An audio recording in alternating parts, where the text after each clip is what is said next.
A lot of this isn't going to make sense to you, and I'm sorry about that. I'm just going to start at the beginning, with the house.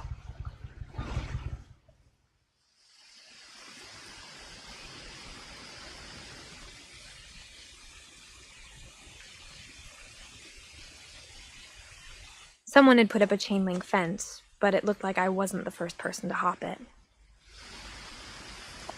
My brother Milton disappeared when I was 4. It was like the house just swallowed him up.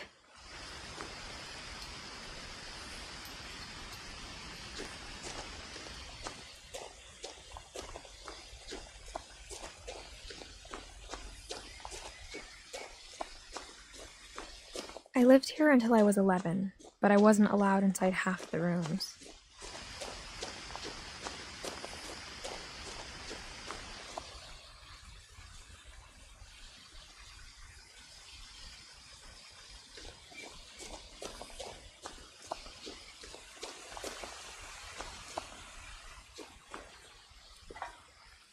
Inside the mailbox were bills from 7 years ago, marked urgent, open immediately.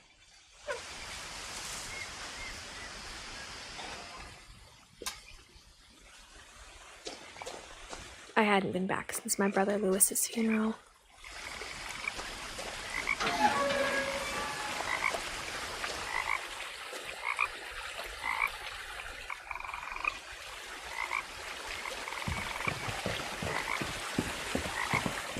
In her will, my mother left me a key, but didn't tell me what it unlocked. Maybe she thought I'd know, or she thought that the mystery would be enough to bring me back.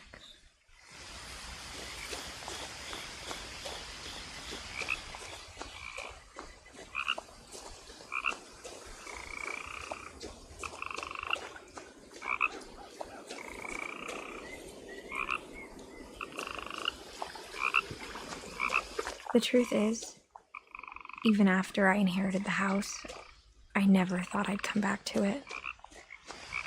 But now I had questions about my family that only the house knew the answers to.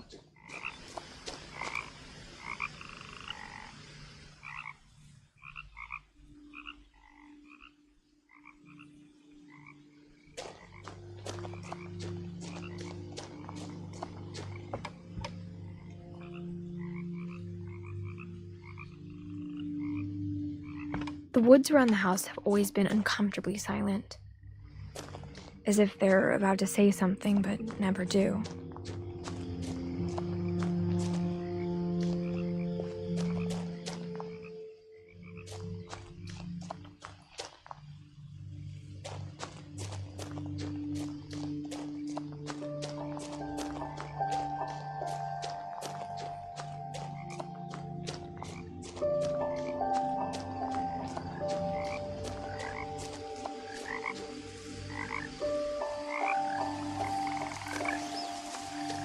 The house was exactly like I remembered it, the way I'd been dreaming about it.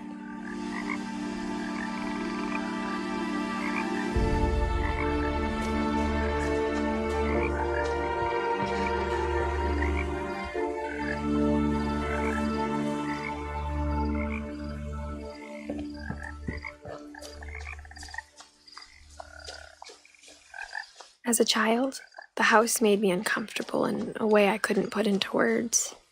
Now, as a 17-year-old, I knew exactly what those words were. I was afraid of the house.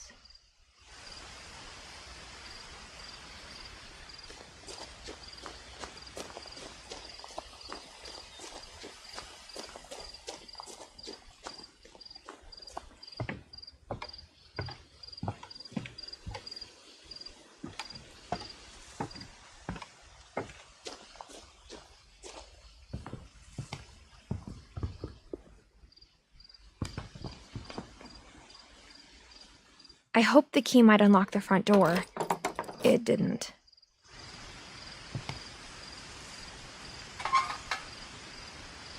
Looking in, I felt like the house itself had been waiting for me.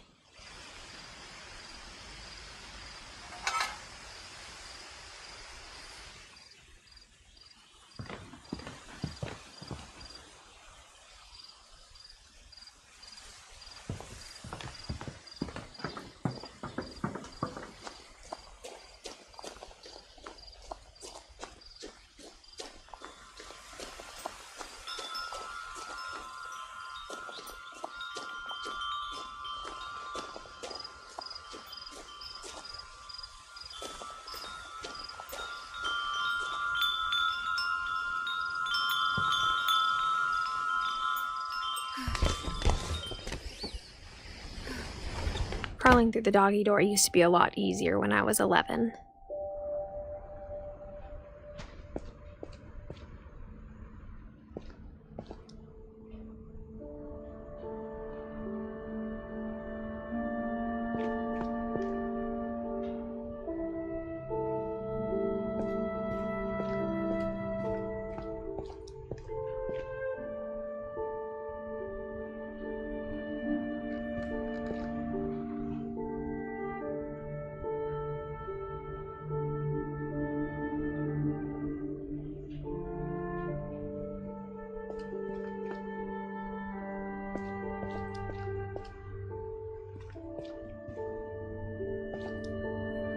The power had been turned off the night we left.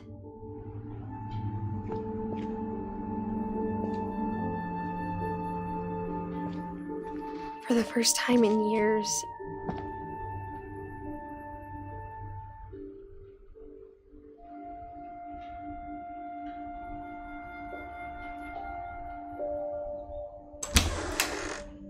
I felt like I was home.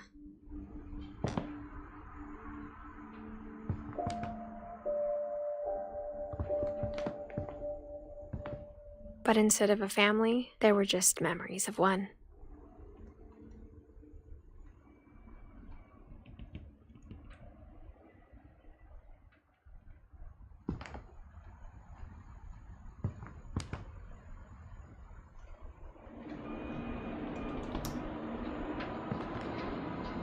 Like how after Louis started working at the cannery, we all got sick of eating salmon. Except our cat, Molly.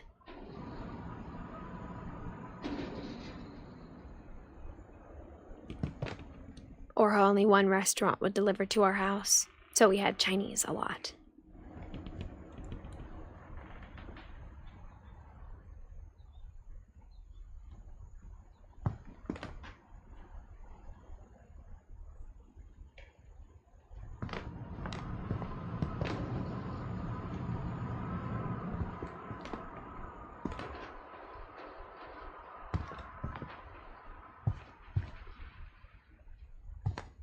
The table was still a wreck from the night we left.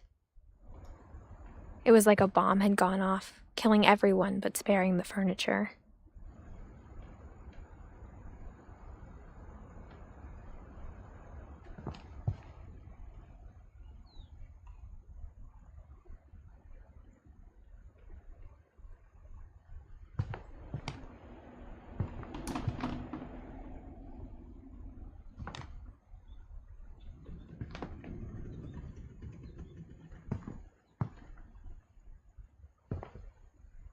My mom was the only one of us who could imagine Great-Grandma Edie living in a nursing home.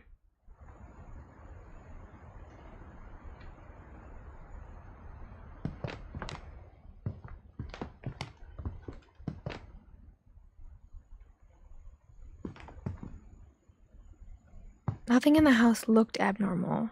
There was just too much of it, like a smile with too many teeth.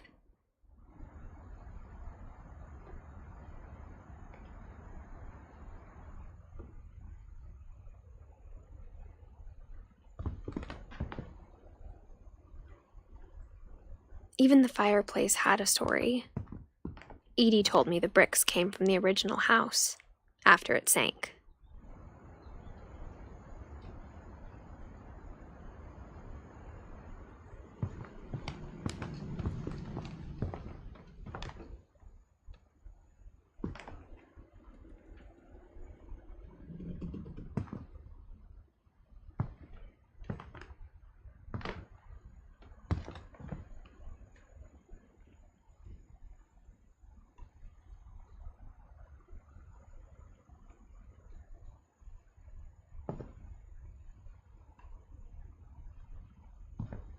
Mom always told me to stay out of the basement, so I wasn't too surprised when the key didn't fit.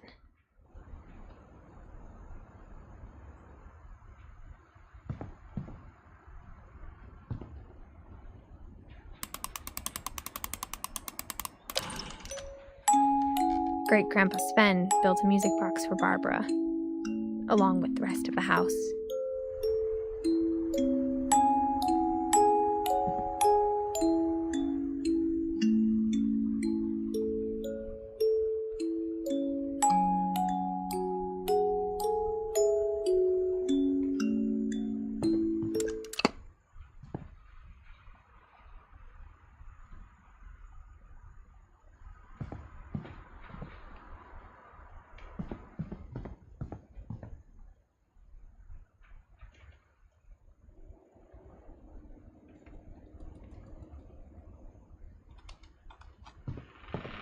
My mom wasn't much of an optimist, but she never stopped believing that my brother Milton was alive.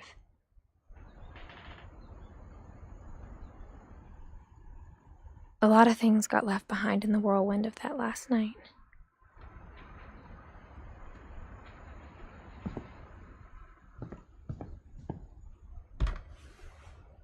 Edie told me once that every Finch who ever lived is buried somewhere in the library.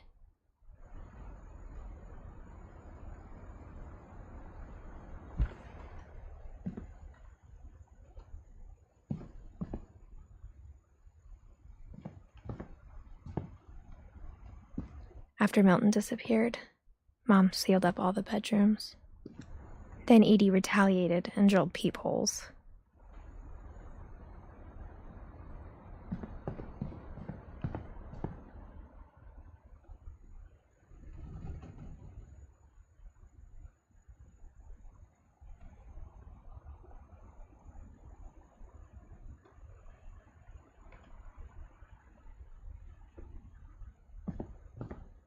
Whenever people ask me about my family, the first thing they always want to know about is Barbara.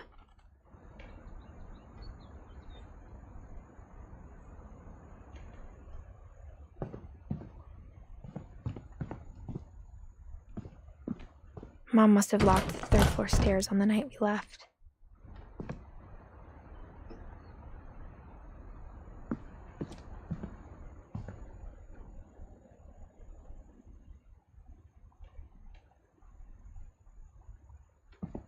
Edie's father, Odin, built the original house.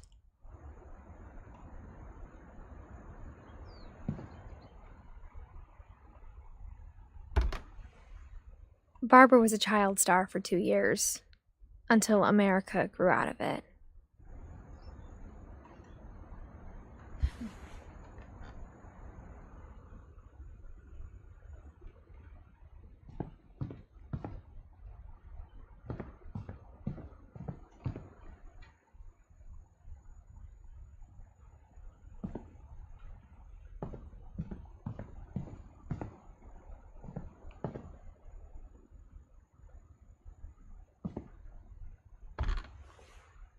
The last time I was in Edith Sr.'s room, I was 10 and she was painting my portrait.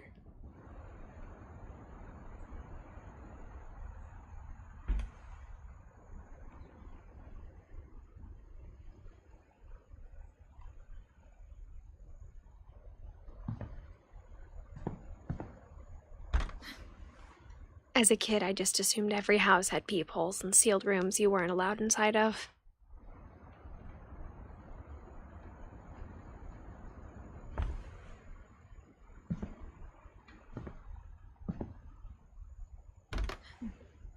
My Grandpa Sam spent 7 years sharing a room with his dead brother, Calvin.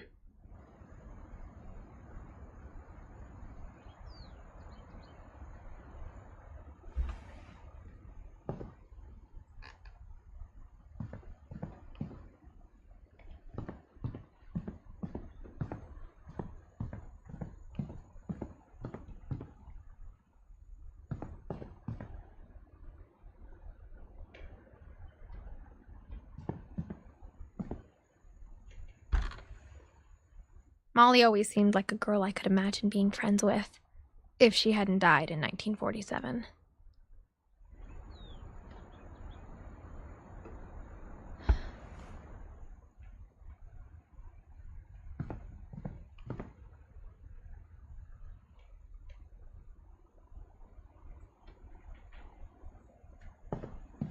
I spent a lot of time playing in Great Uncle Walter's room. I think my mom sometimes regretted not sealing it up.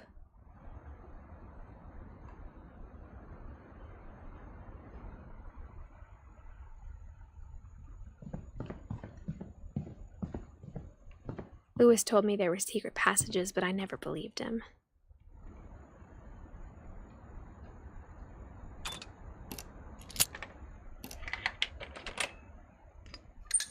Turns out, my mom was really good at keeping secrets.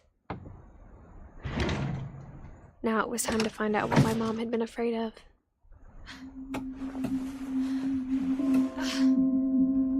From the paintings on the wall, it was clear my brother Milton had been here before me.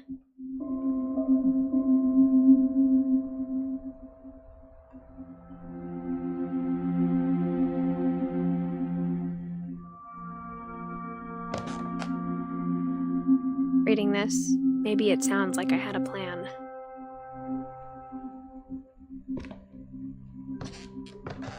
But I had no idea what was behind that door.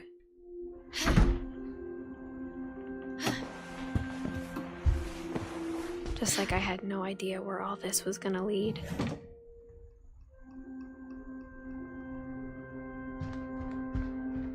I grew up looking at Molly's room through the peephole. Being inside for the first time, I felt like I'd stepped behind a painting.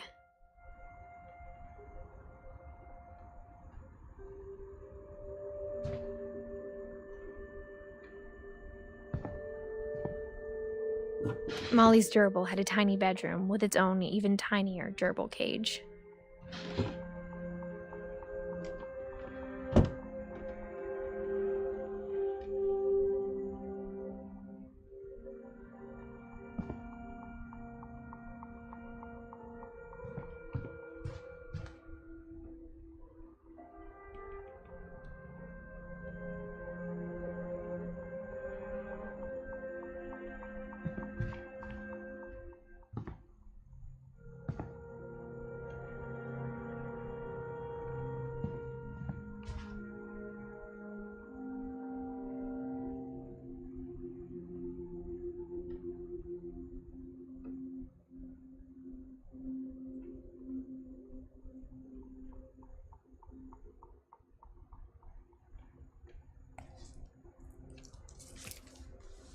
December 13th, 1947.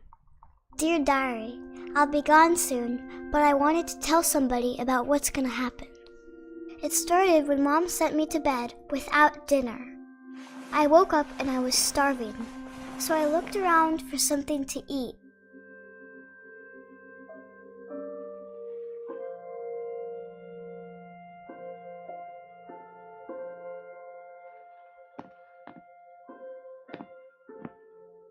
My Halloween candy was all gone.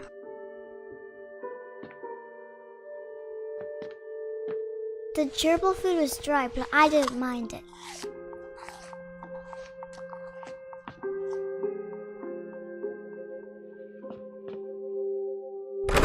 Mom, can I come out now? Sweetheart, it's late. Go to sleep.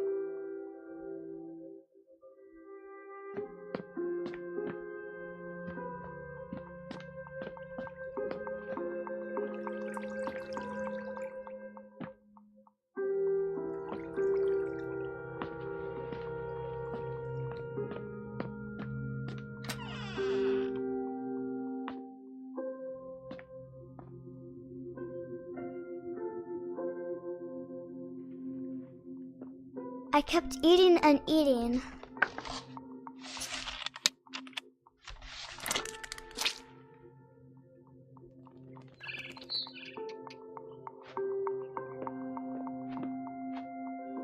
I ate a lot of things that night.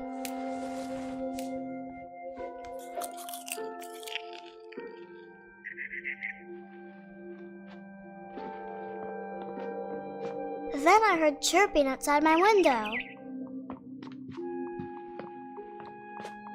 It was a barn swallow going back to her nest. I reached out for her.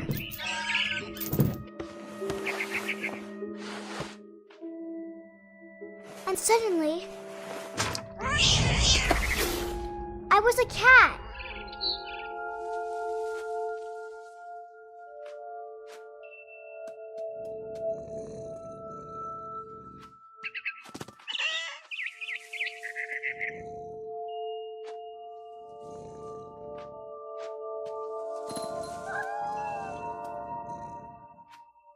I tried to be quiet, but the bird was really scared.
I jumped and I almost got her.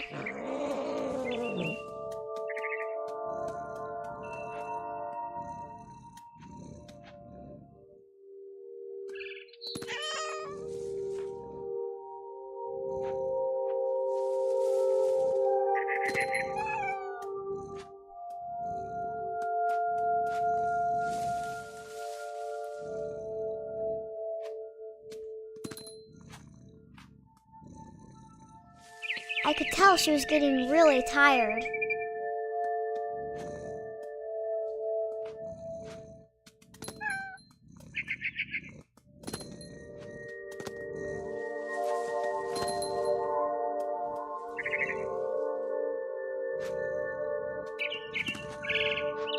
Now I was up in the big tree.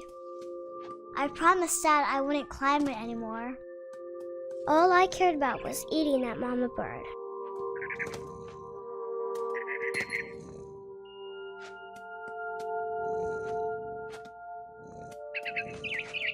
I gobbled her up.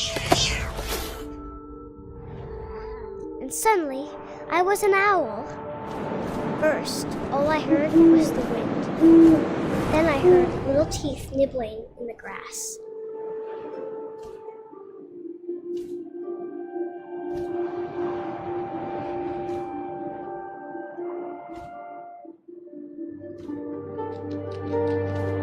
Rabbits.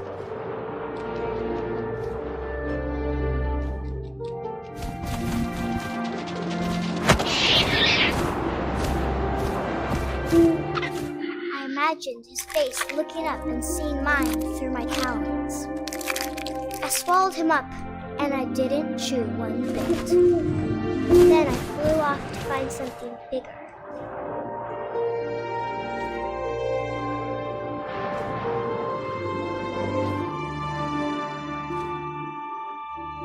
A mama rabbit.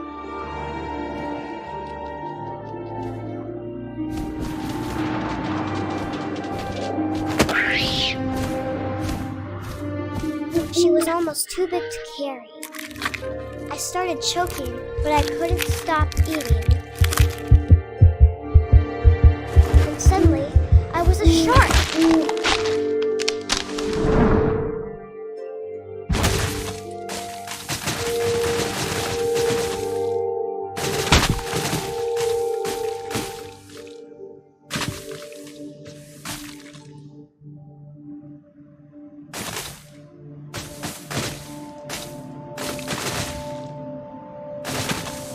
I rolled off a cliff and into the ocean.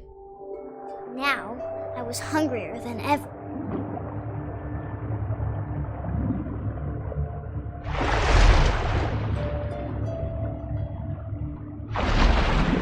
I wanted fat, juicy seals. I tore off her flipper, and it tasted really good.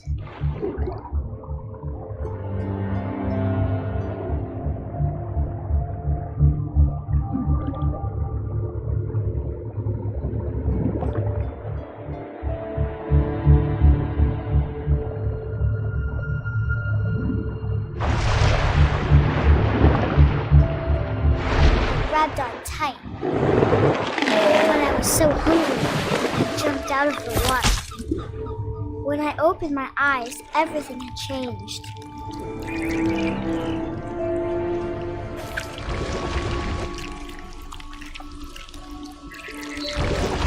Now I was a monster, and I smelled people everywhere.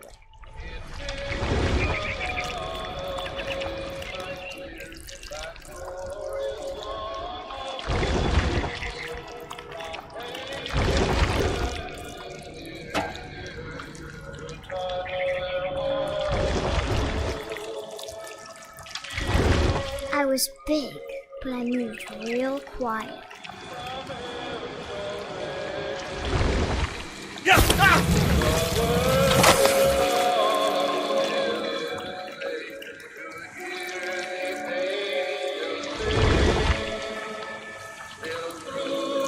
I wanted to stop, but also I didn't.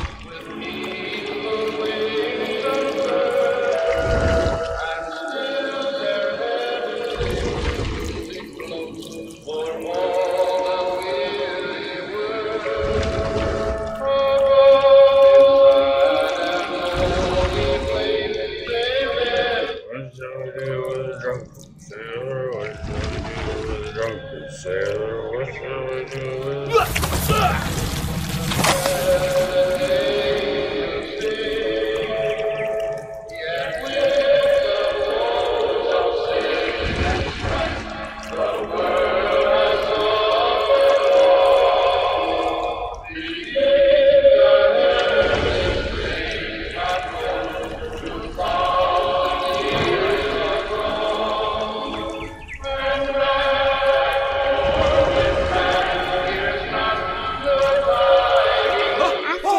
Passenger, I was still hungry. And across the water, I smelled something new. Something I had to have, so I swam towards it.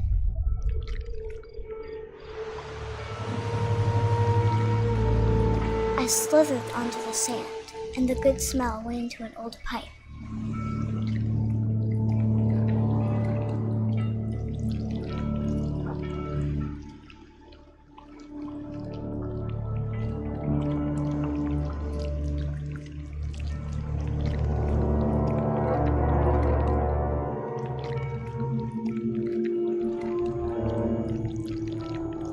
I got closer and closer.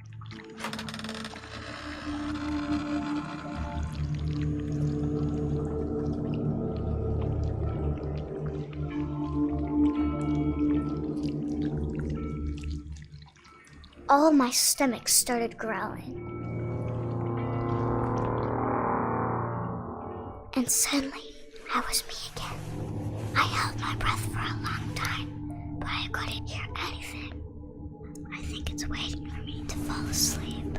But it's not going to wait much longer. It needs to feed, and we both know I will be delicious.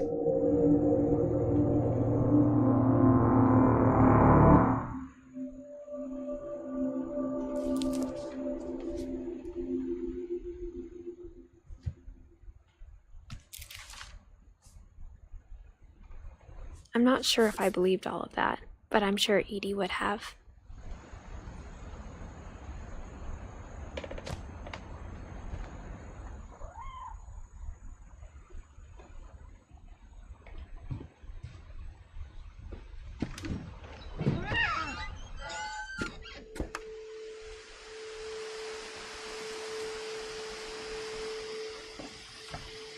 This will be obvious later, but my mom never told me any of these stories.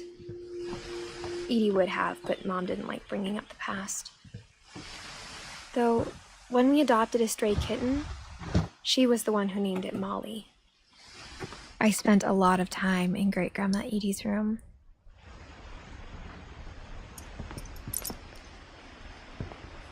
We got along, and it was a good place to hide from my mom.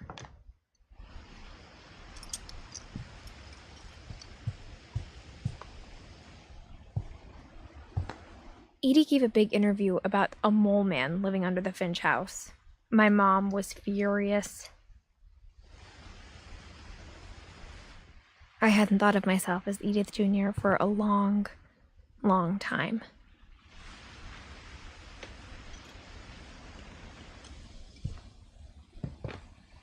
One summer, they evacuated the island, but Edie refused to go. For a few weeks, she was a celebrity.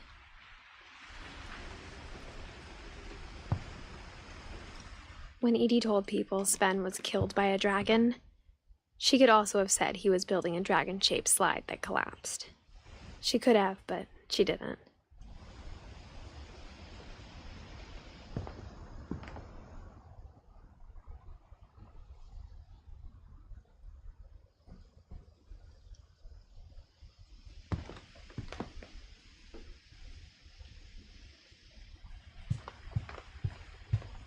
Her room was like a museum.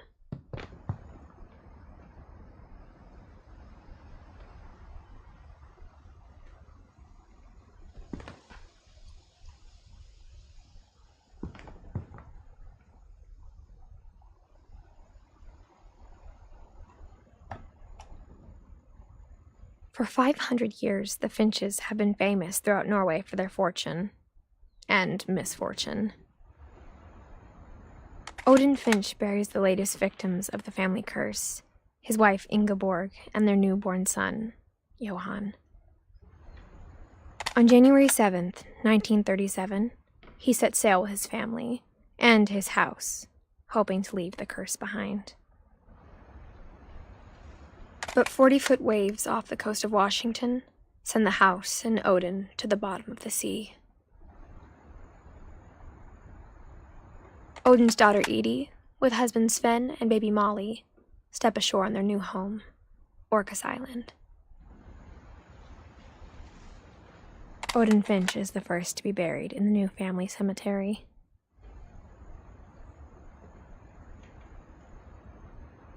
His daughter Edie is already dreaming of a new Finch house.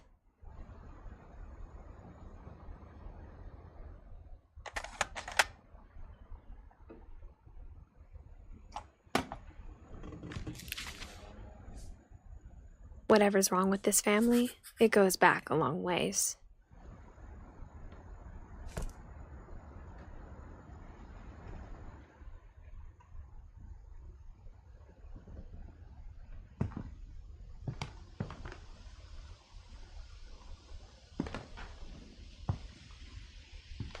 Edie knit me a new pair of gloves every year, just in time to replace the old ones. Louis died a week before we left, but Edie had already started to memorialize him.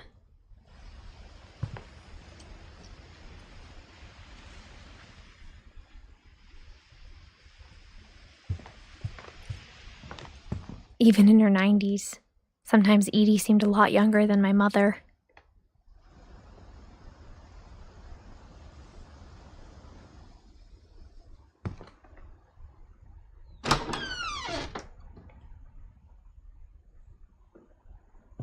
The only trace Grandpa Sam's first wife, Kay, left on the house was the pink bathroom.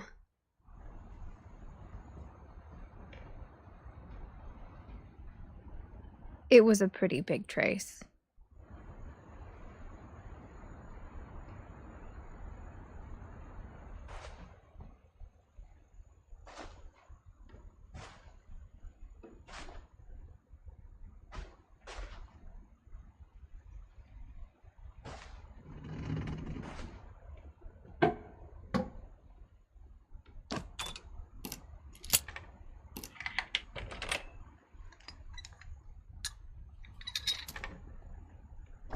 There's a secret in this bathroom. It's in the last place you would look.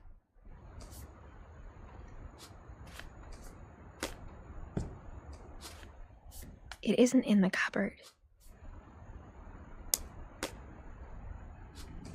It's hidden in this book.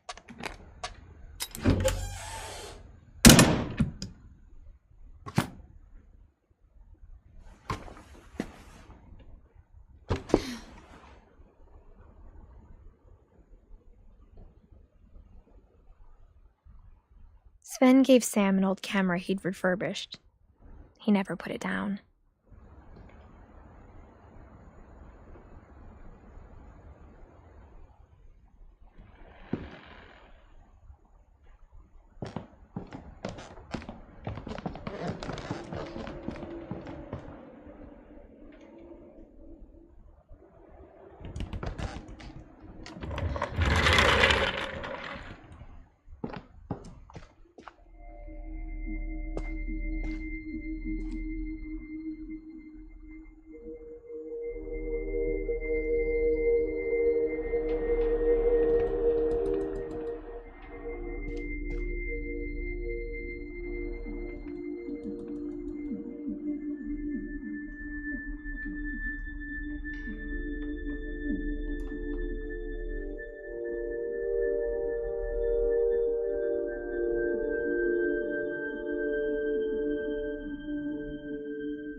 I knew Grandpa Sam had a twin, and that he never talked about him.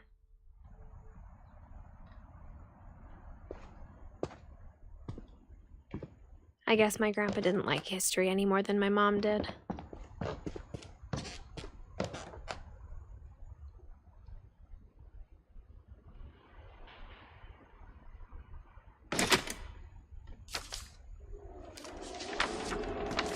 How I Want to Remember My Brother by Sam Finch. The thing I remember is that when he made up his mind, that was it. My brother said he'd die before he ate another mushroom, and he did. At Barbara's funeral, we swore we'd never be afraid again, and he wasn't. I think Calvin always wanted to fly. Sam! Calvin! Dinner's ready! Coming! But that day, he finally made up his mind to do it. I told him going around was impossible. Maybe if I hadn't said that,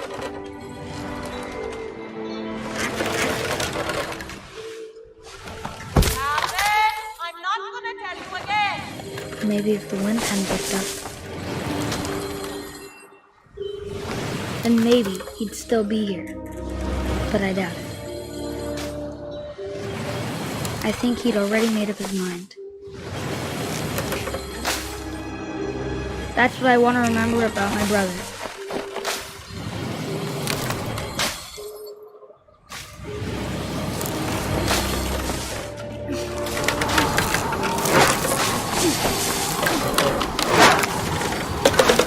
The day he made up his mind to fly. And he did.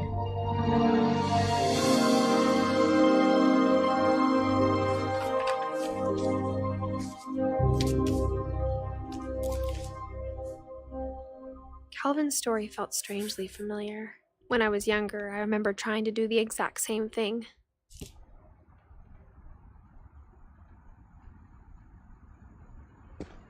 After the funeral, Edie roped off Calvin's half of the room.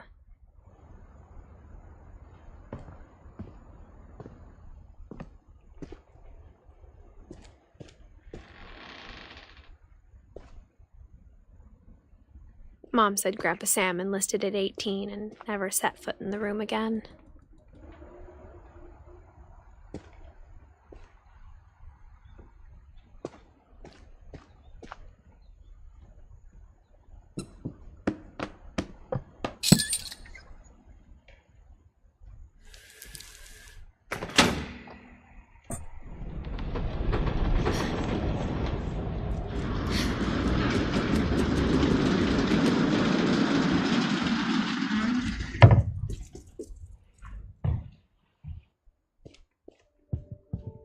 The passages were a pretty tight fit. They'd obviously been built for smaller hands and bellies.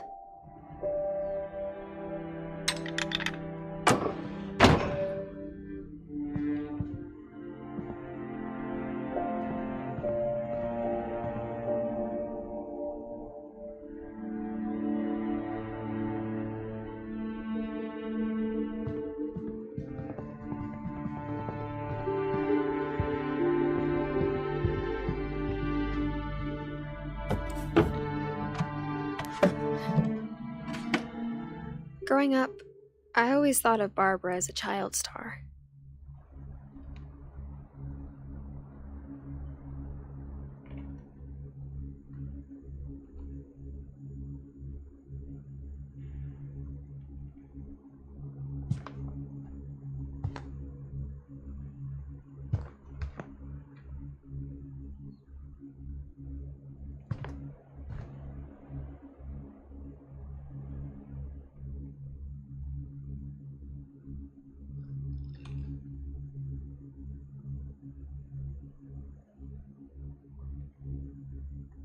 I never thought about how hard it must have been for her afterwards.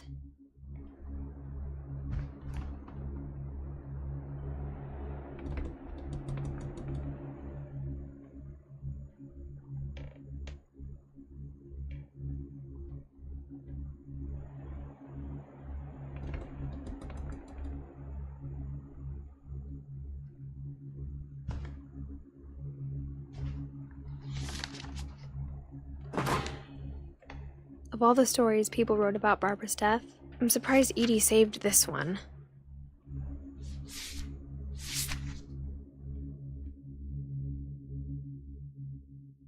Old Jack here with another ghastly tale inspired by America's most unfortunate family. I'm calling it The Surprise Ending of Barbara Finch. As a child star, Barbara was famous for her scream. Now at 16, she was all washed up. A has-been. But in a lucky break, she'd been asked to perform her signature scream at a local convention for monster movie fans. It was just the boost her career needed. Unfortunately, her scream hadn't aged well. Getting better. I think you just need the right motivation. Her biggest fan and current boyfriend, Rick, was about to demonstrate when... Now that was a great scream. It was Barbara's father, Sven. He'd slipped into a table saw and had to be rushed to the emergency room. So Barbara got stuck babysitting her youngest brother, Walter. Her convention comeback was cancelled. Okay, I'm hearing frustration, but I'm not hearing terror. What if I tried... A gang of hoodlums in Halloween masks have been terrorizing Orcas Island tonight. Police are urging residents to... That came from the basement. You're right! Also, I loved your delivery on that. Why is your basement door locked? Because my dad likes making puzzles and secret passages. There's a key hidden in the music box. The secret is to keep winding and winding until finally the key pops out. Thanks, babe. I'll be back in a sec. 20 minutes later, Rick hadn't returned. So Barbara went to look for him, right on cue. She reached for the music box. And as she wound the key, she listened for Rick, but the house was silent.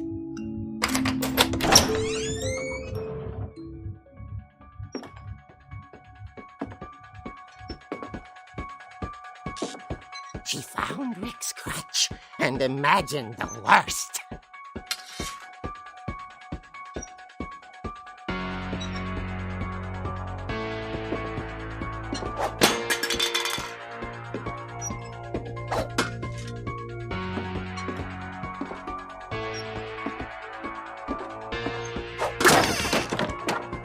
Leader is the infamous Hookman killer, Dr. Carl Hamill, who impaled and then ate his family 10 years ago tonight.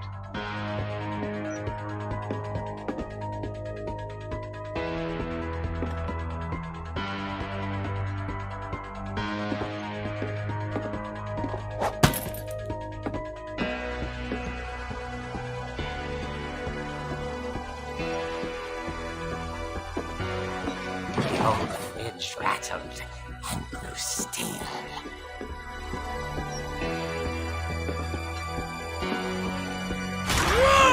Oh dear! Oh! Rick? Barb, relax. I was just trying to scare you to help you find your scream. Well, I'm not scared, Rick. I'm furious. Then act furious. All I'm getting from you now is that you're hurt and confused and you're... She threw him out, but she kept a little something to remember him by. Barb, have you seen my other crutch? And she was still holding it when she fell asleep watching the late picture show. Hours later... Barbara! Walter, what's going on up there?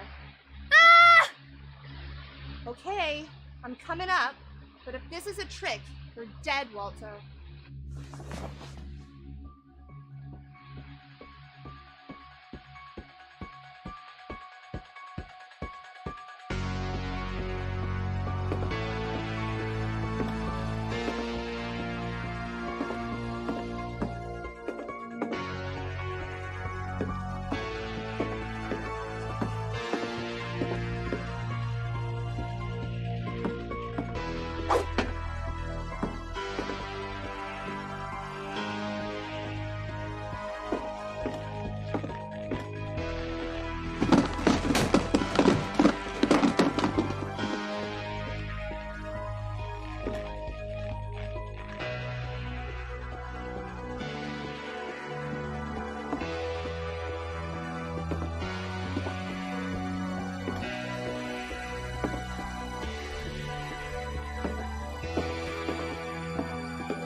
Walter had vanished, but his bedside radio was still on. Orcas Island police describe the man as 6 feet tall, with a steel hook for a hand. Residents are urged to lock all doors and windows and notify the police of any suspicious activity. Barbara turned, saw the hook man, and was speechless. He was quite smashing.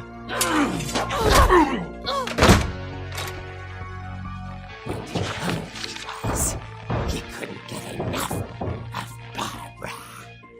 Okay, Barbara, there's gotta be another way out of here.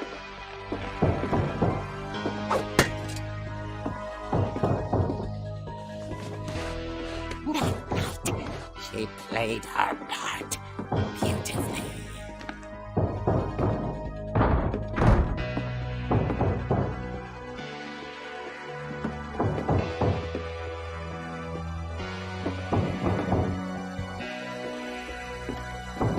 Molly's door hadn't been opened in years.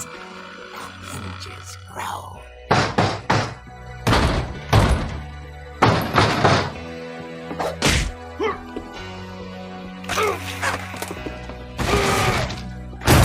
He wasn't moving, but she sensed the story might not be over yet.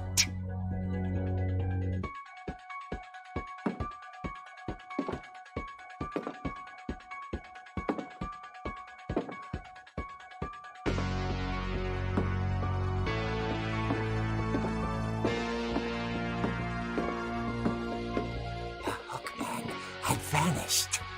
She listened for his breathing, but all she heard was...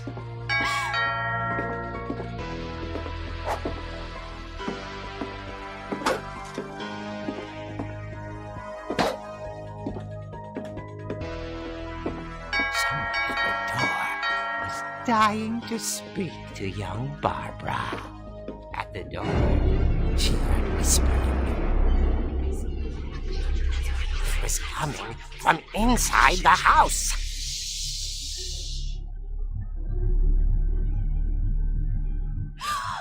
Oh dear. The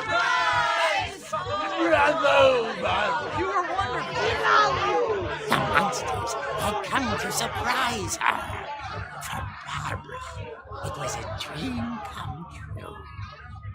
Then she saw what kind of monsters they were, and she realized what was about to happen. She was going to be famous. And with her final breath, Barbara Finch gave the performance of her life.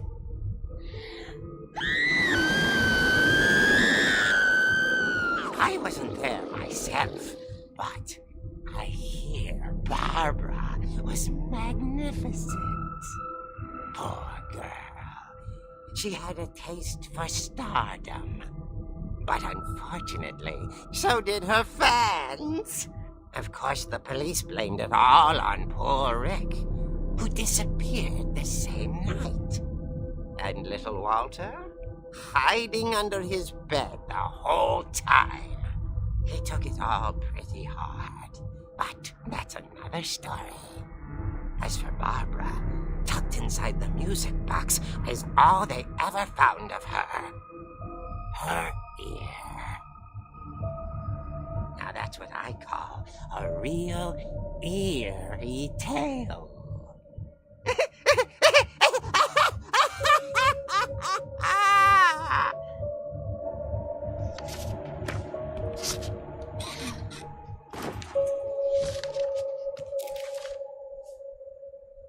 Edie told me all Barbara wanted was to be remembered, as absurd as that comic was. Maybe what Edie saw was a happy ending.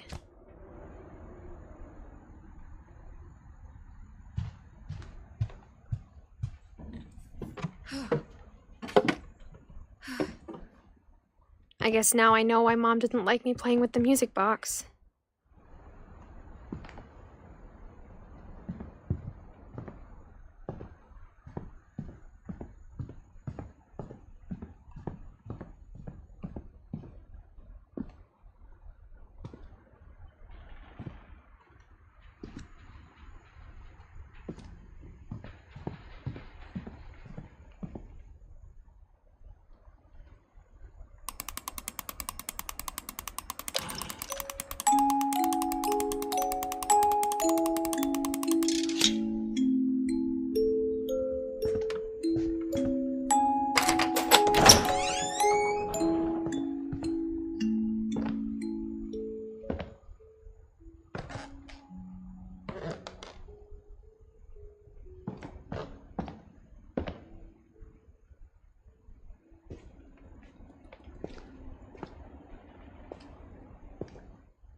Mom said the basement was off limits, unless I wanted another tetanus shot.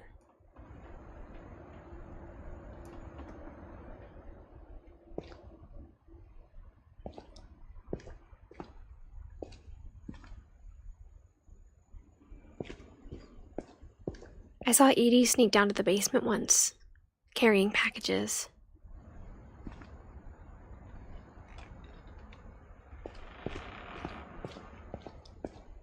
I thought maybe she was hiding presents.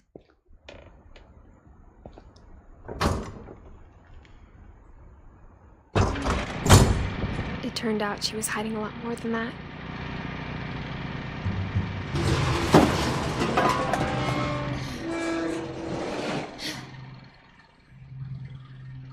I remember asking Mom once about where Walter had gone. She said after Barbara died, he got as far away as he could. If there's a pattern in all these stories, I think it's that none of us has gotten very far.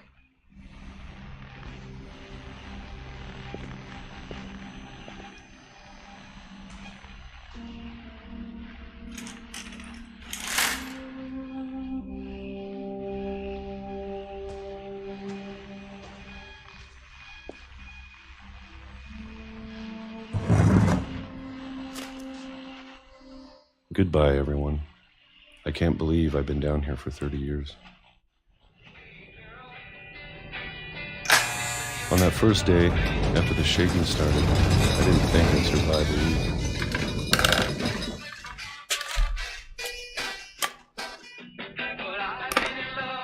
But after a few days, I settled into a routine. That's what kept me sane. Having a schedule, living for today. I always expected to be dead tomorrow. But if you wait long enough, you get used to anything.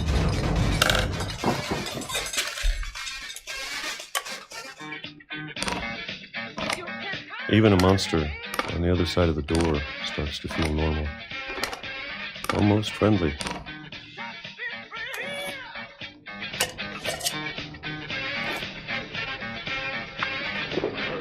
And then one day, everything just stopped. Whatever that thing was, it was gone. Maybe it got tired of waiting. Or maybe I just got tired of being afraid.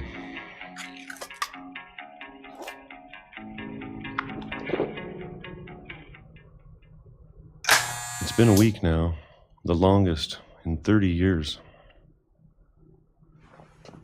I'm done waiting. I have to leave while I still can.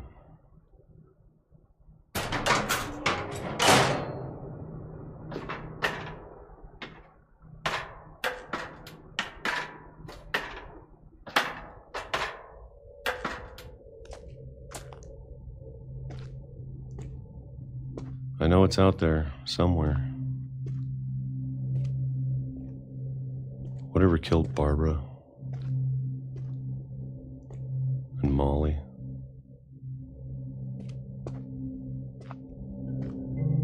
and Calvin. Maybe this is all a mistake. But I need to stop living the same day. Even if it kills me.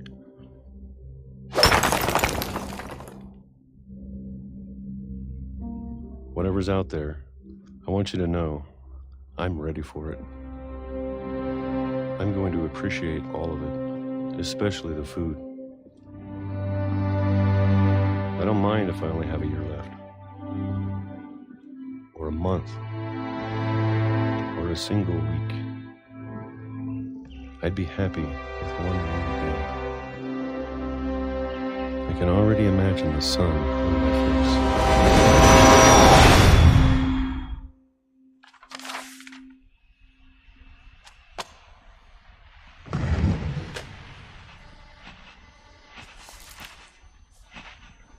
Walter died when I was 6. I can't believe my mom never told me he was down here.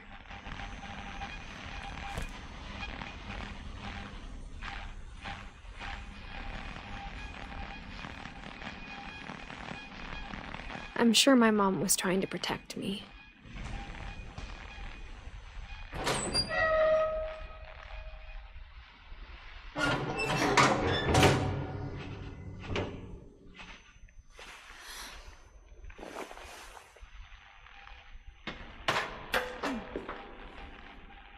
Maybe she was afraid I'd end up like Walter.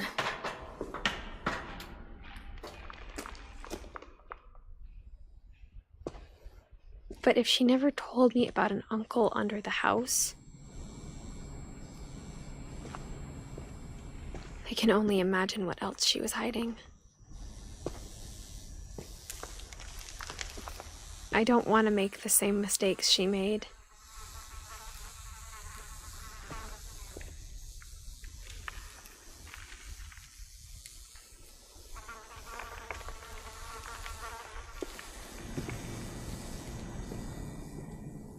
Trying to bury something that's still alive.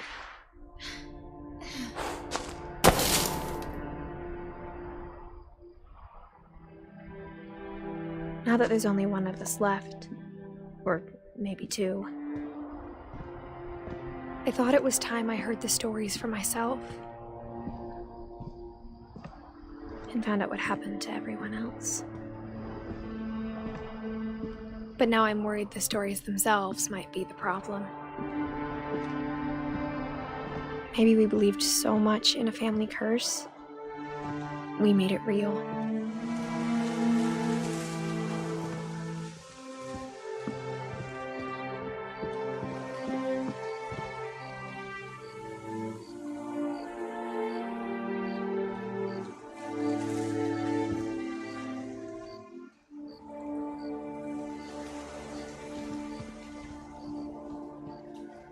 I don't know if I should even be writing this.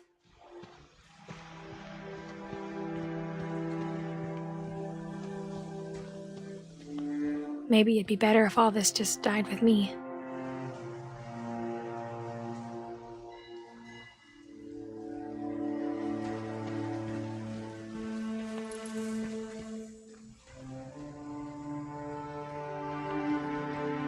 But I thought you should know about your family.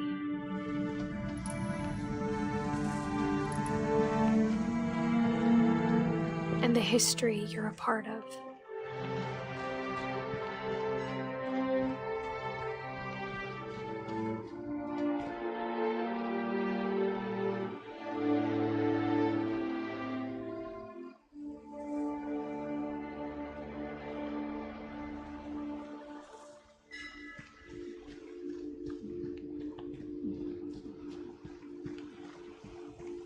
Though to be honest, I feel as lost as you probably do right now.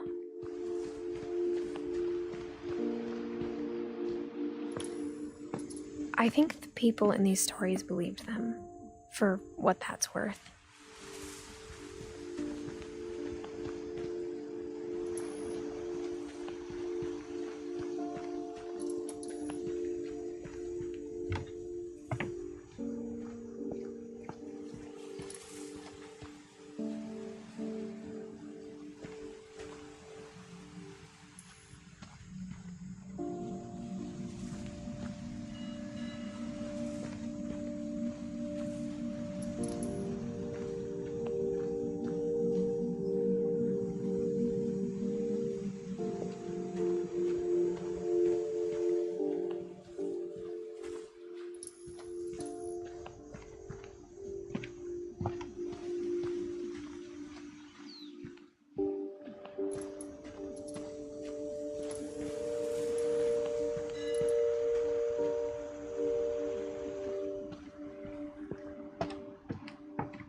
when you look at the house, that history of imagination and stubbornness and madness, any of it seems possible.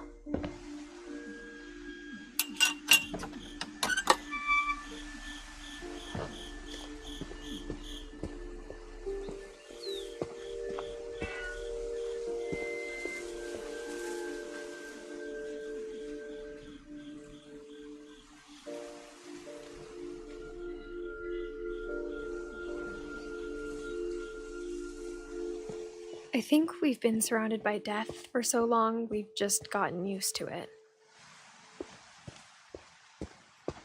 What kind of family finishes building a cemetery before starting the house?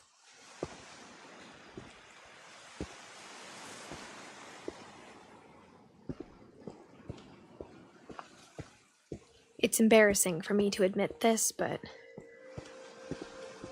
the pet cemetery made me more uncomfortable than the human one. 3 of the gerbils were mine, and 2 had been my fault.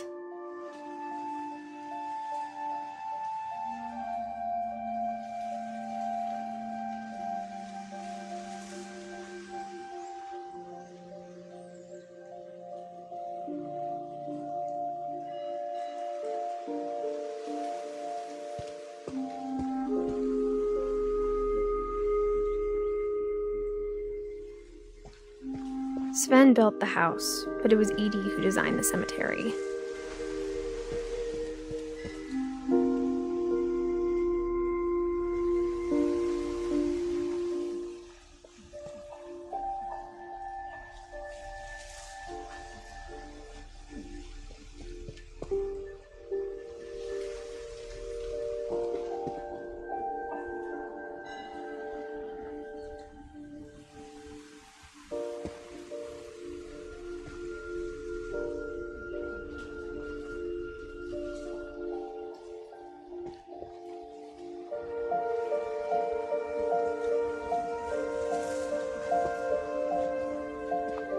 I'm sure Odin's monument had been Edie's idea. My mom was always trying to move on, but for Edie, the past never went away.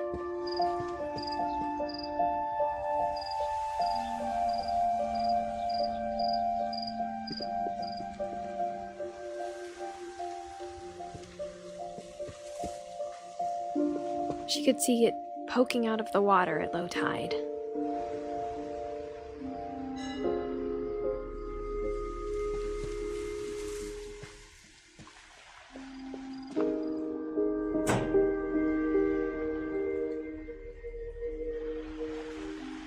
Edie said she dreamed about the old house every night.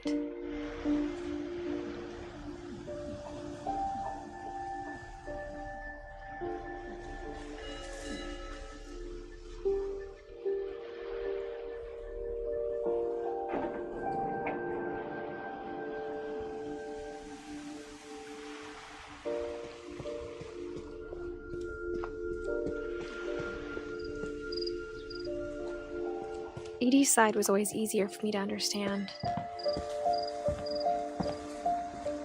But the older I get, the more I can see where my mom was coming from.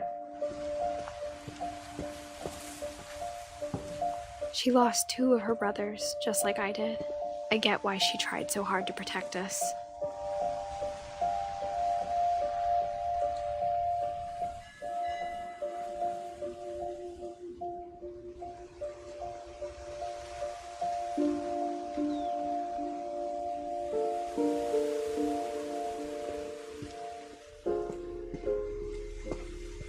There's so many things I wish I could ask my mom now.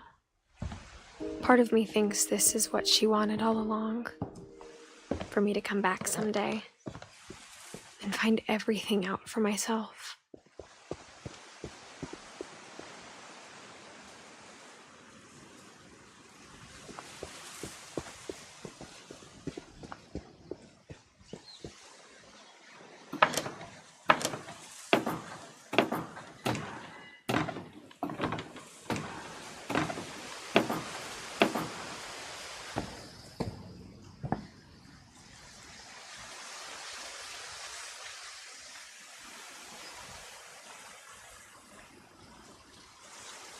But looking back on it now, if she told me there was going to be so much climbing, I never would have come when I was 22 weeks pregnant.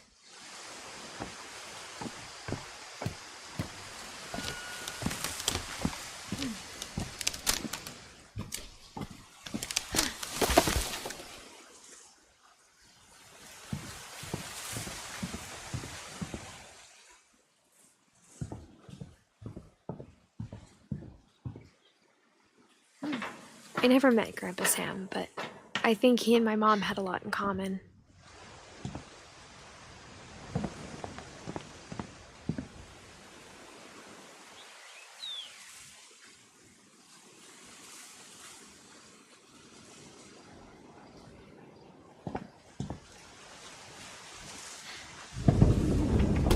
They were both pretty intense.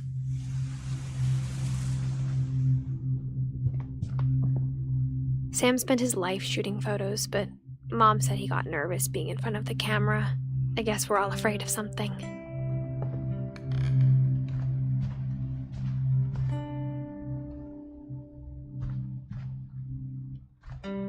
Instead of hiding from death, Sam seemed to go out of his way to meet it.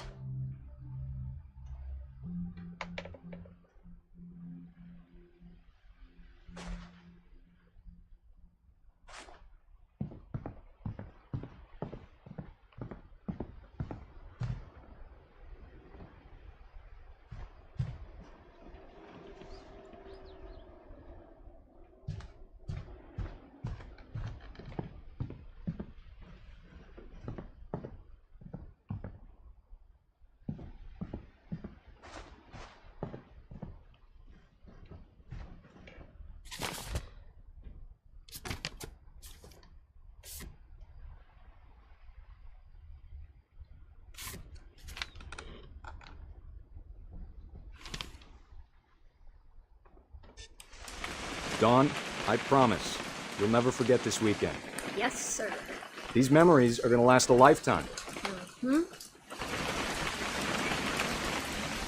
I gonna have to shoot anything? It's a hunting trip, Dawn. Shooting is strongly encouraged.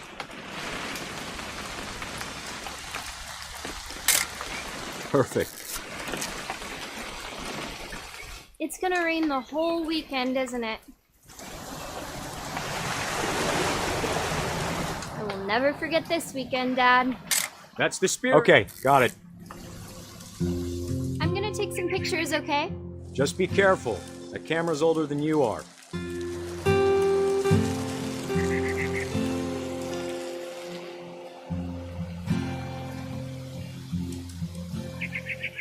You're right, Dad. It's starting to clear up. Still freezing, though.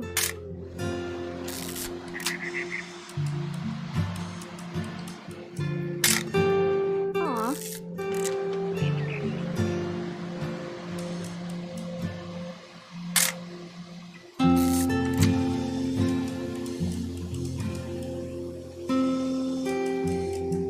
Definitely should not have drunk all that coffee. Hold still while I take a picture of you. I definitely won't be moving. Are you done yet? Hey! That's a keeper. Nothing quite like being outside. I'm just saying, I'm not always gonna be here, Dawn. You'll need to remember this stuff, if you want to survive. I'll be fine, Dad. You know who else thought he was gonna be fine? Some guy who died. Dawn, I'm being serious. I know, Dad.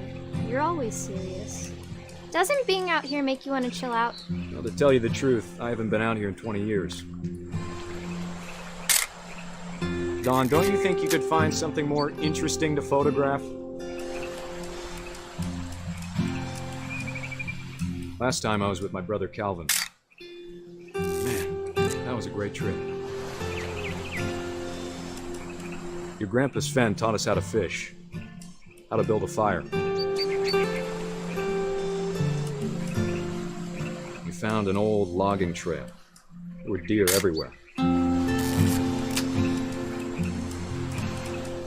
I bet if I could remember where that trail was, we'd spot a buck for you in no time.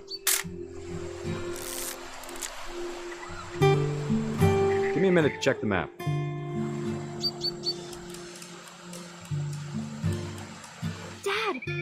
Good eyes, Don. Before you take the shot, let me get a picture of you.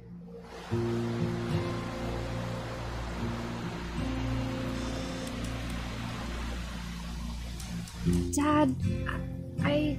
Just breathe. Turn off your imagination. Focus on your target. Let me get behind you. Do I have to do this? Dawn, you don't have to do anything. But if you want to survive, you'll need to be strong.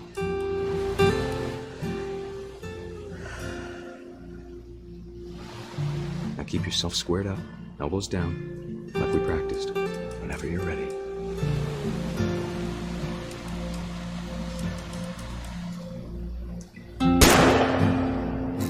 Great shot, Dawn!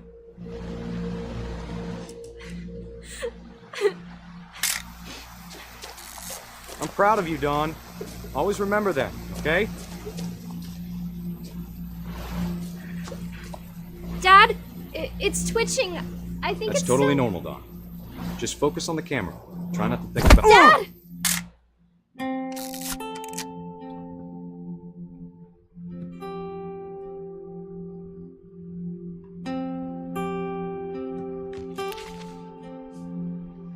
Of all these stories, that's the one I wish most that my mom had told me.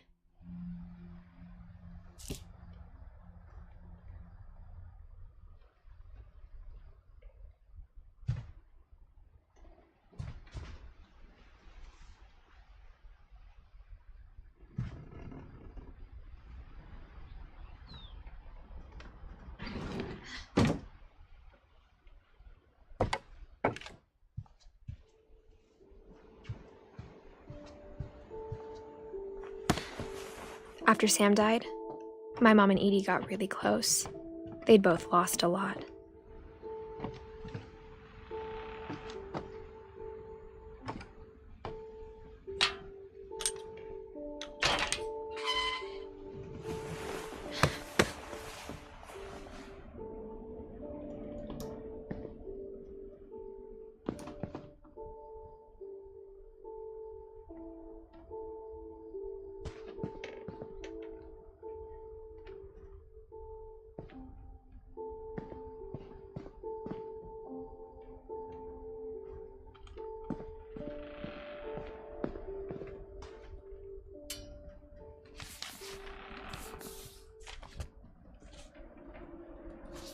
Dear Kay, do you remember the way Gregory used to laugh when he thought he was alone? Like something funny was happening, but only he could see it. I think he saw things the rest of us don't.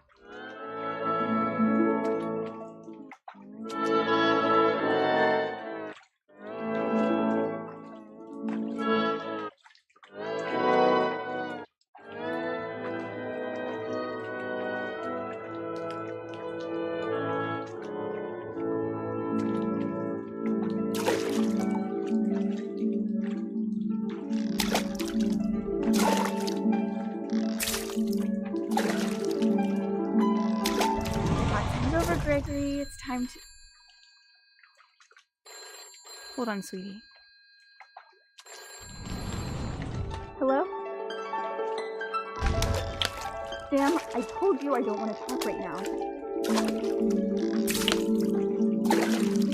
I wonder what he saw. What his world was like.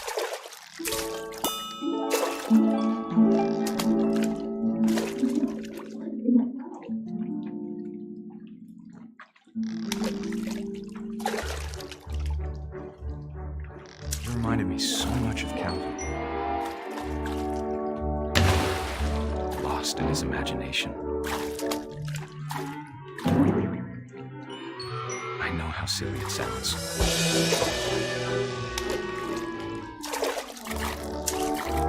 That I worried about a baby being too happy. But I could feel him slipping away. Sorry about that, Gregory. I know you did everything you could. Maybe if I hadn't called that night. Damn it. I wish he could have told us about the world he saw.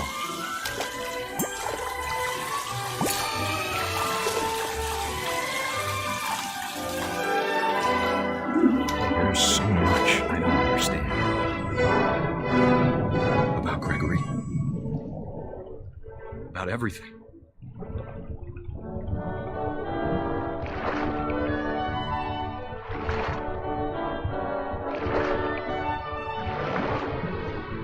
But I know what happened wasn't your fault.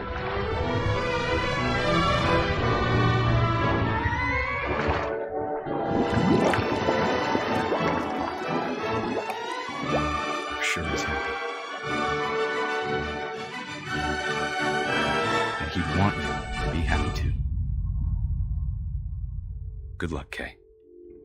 Love, Sam.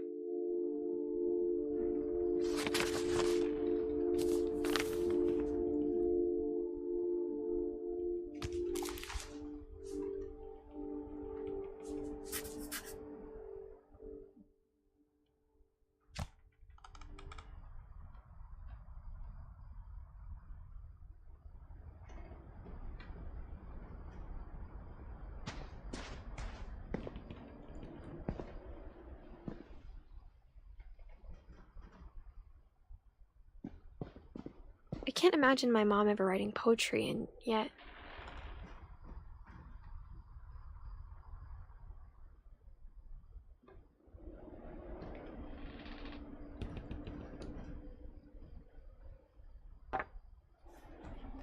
A poem for Gus, who always said the wedding was a bad idea.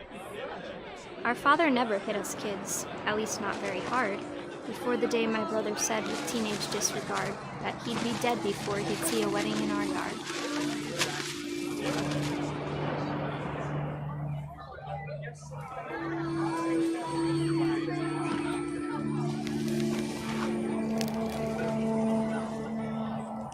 My father made him come, of course, but Gus stood far apart, just flew his kite and bottled up the storm inside his heart.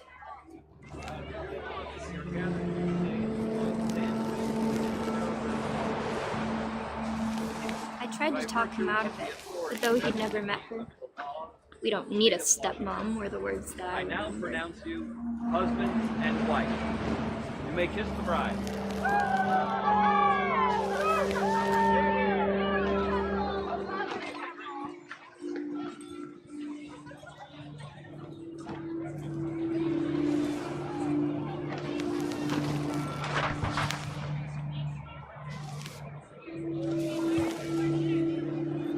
When the time for photos came, Dad ordered him to come here. But Gus declined, and as a sign held up his middle finger.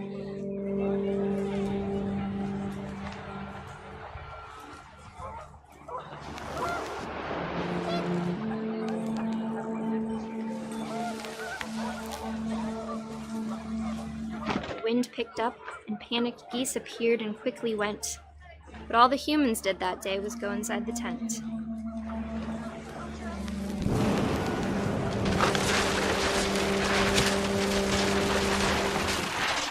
The rain came down in buckets then, but no one seemed afraid that nature might destroy the tent our dad had crudely made.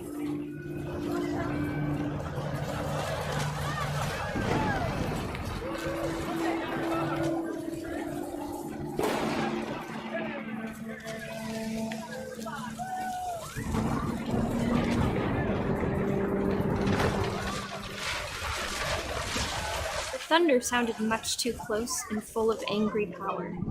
But all my father said to this was, "Make the music louder."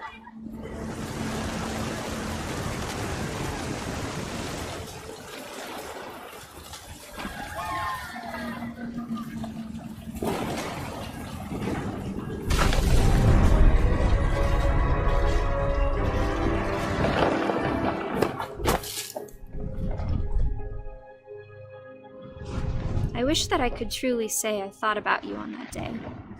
Out there on the beach alone, just you, the wind, the sea, and foam. But I didn't, until we found you.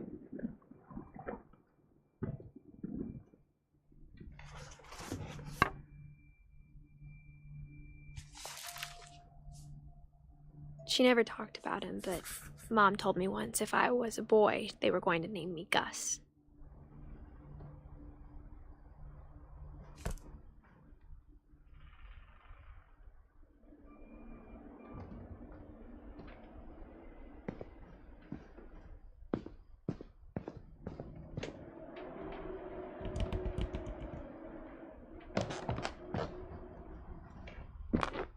My mom moved up to the loft after her brothers died. At the time, it was as far away as she could get.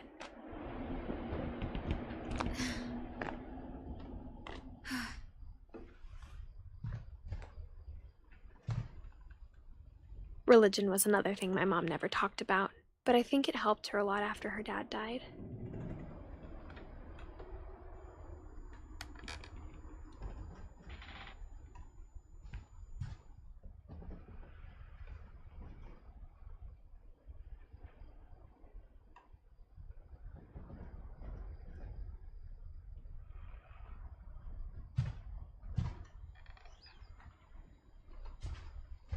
She spent a summer building houses in Calcutta, where she met my dad, Sanjay.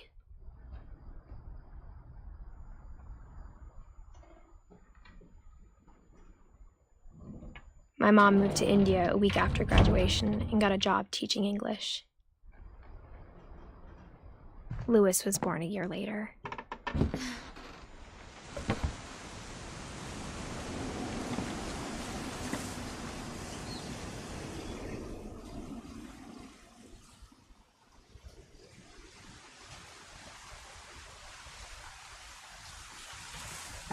When my dad died, I don't think Mom knew where else to go.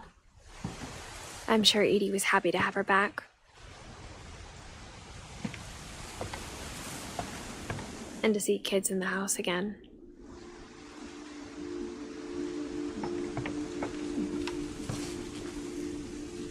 The house had to get a little bigger, but Edie was used to that.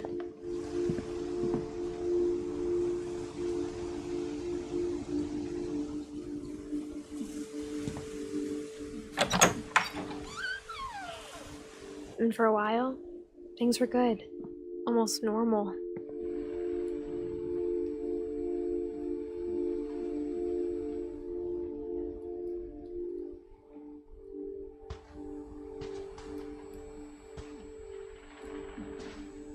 But it didn't last.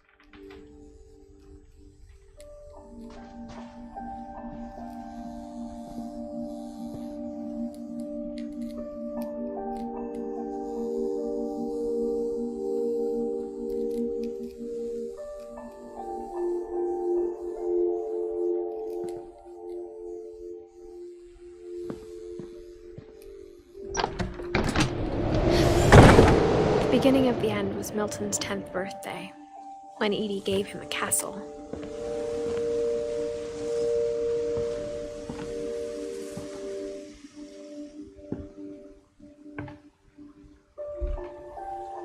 After Milton disappeared, the only thing he left behind was a room full of paintings.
Milton Finch in The Magic Paintbrush.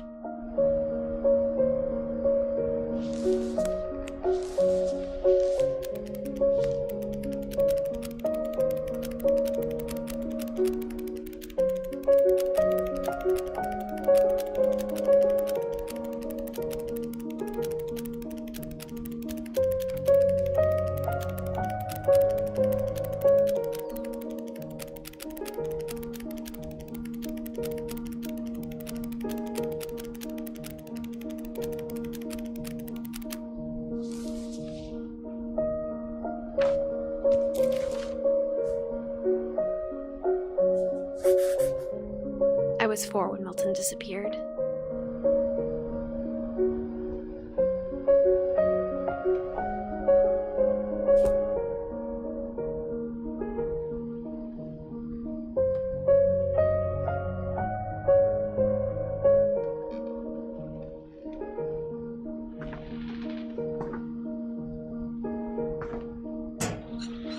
Mom spent months searching for my brother. Then she sealed the doors.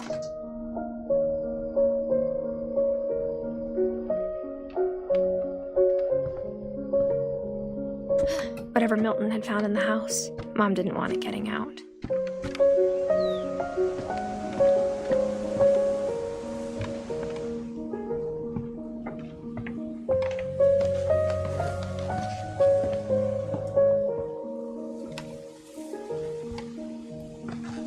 Mom definitely blamed Edie, but I think Louis blamed himself.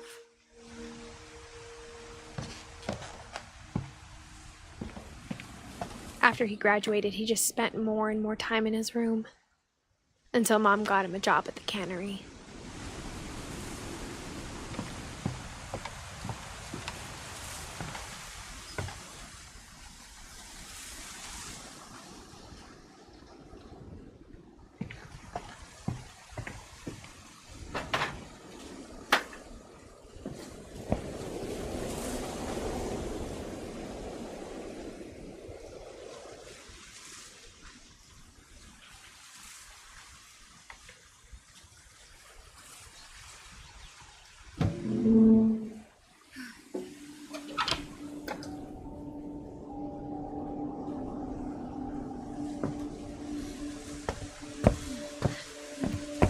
Louis's room smelled very, very familiar.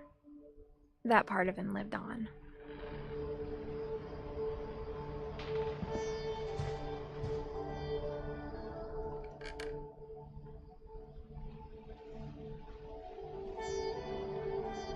Louis and I spent a lot of time playing games together, but he was surprisingly bad at them.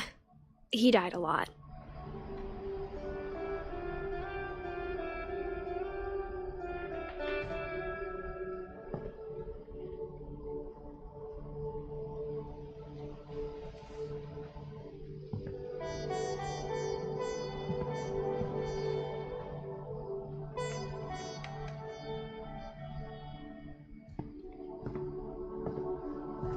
He was so proud of being Indian.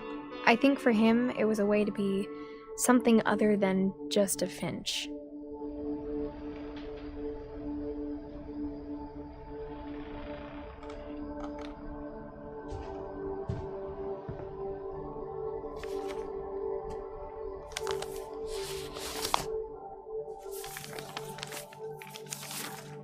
Dear Mrs. Finch, as Louis's psychiatrist, I can understand your desire for an explanation.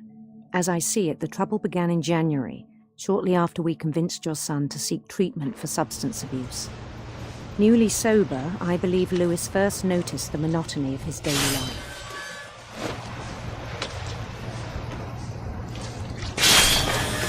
He kept working at the cannery, but he withdrew part of himself.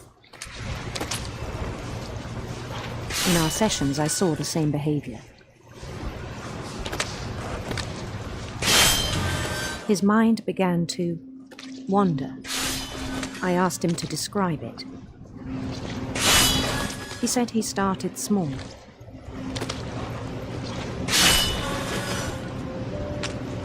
Imagining a labyrinth. He'd feel his way about. Then something moved. Bats. And toads. And things that have not names.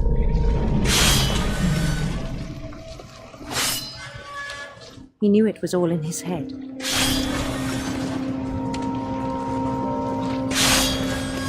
But he took it very seriously. I had hoped he'd find himself.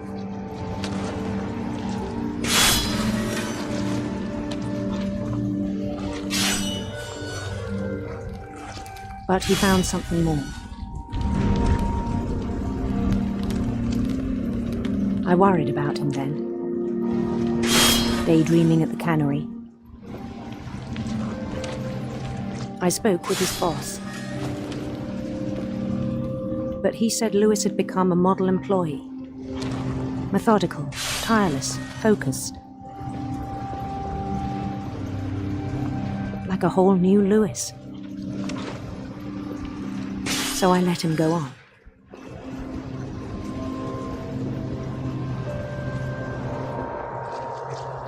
I even encouraged him.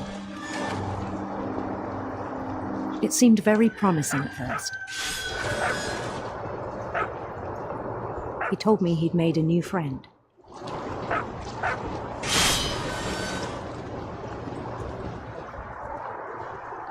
On the edge of a city he named Lewis Utopia. He built the city up slowly, brick by brick. Then he made musicians.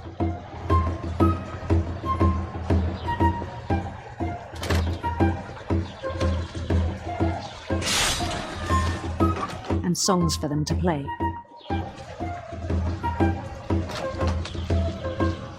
He talked about starting a band.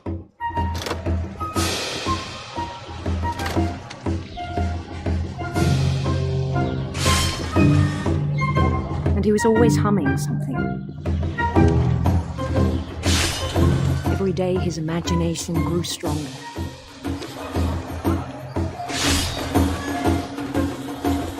He no longer spoke at the cannery. But his chopping was as reliable as ever. Then one day it struck him that all the cheering crowds, even the stones under his feet, were all in his imagination, so he could do whatever he wished.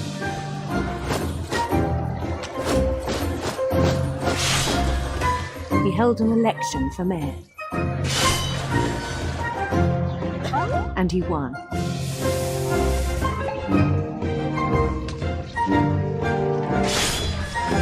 They begged him to stay, but his mind was already wandering. It became a game for him.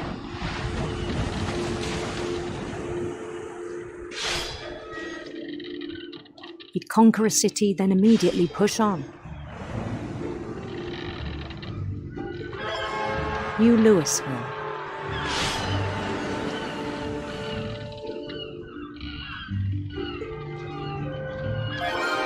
St. Louis. He started drifting away from our reality.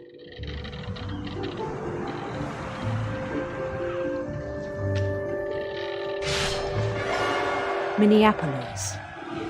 Until one day he forgot to go home from the cannery. Even as his mother pleaded with him, part of Lewis kept sailing on.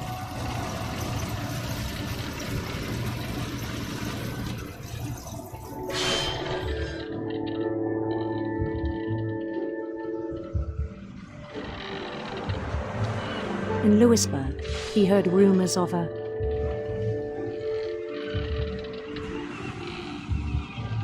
beautiful prince.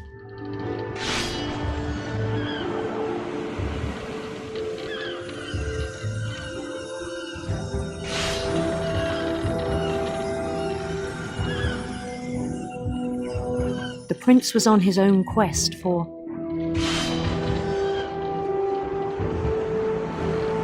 radiant rainbows.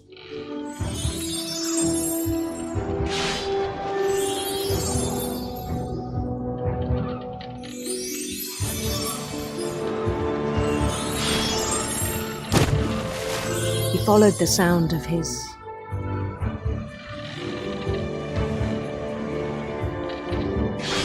silver harp.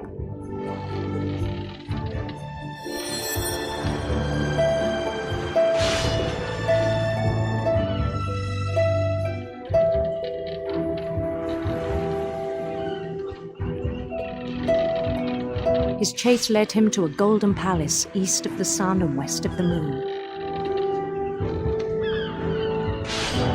Even then, his logic remained sound.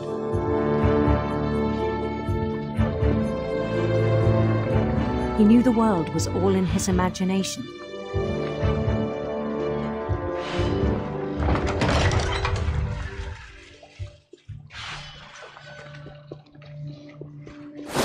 But he was so proud of having created it.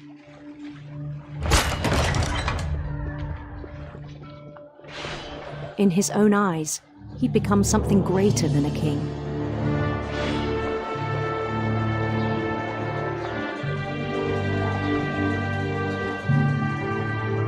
For someone who'd never known success in the real world, I think it was overwhelming. And then it struck him that the real Lewis was not the one chopping salmon, but the one climbing the steps of a golden palace.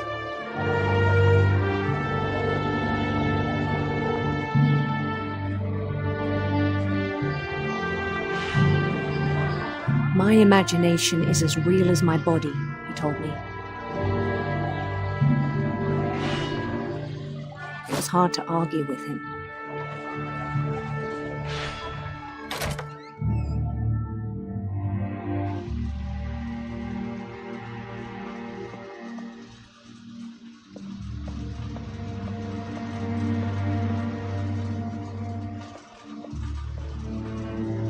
We began to forget the world we know.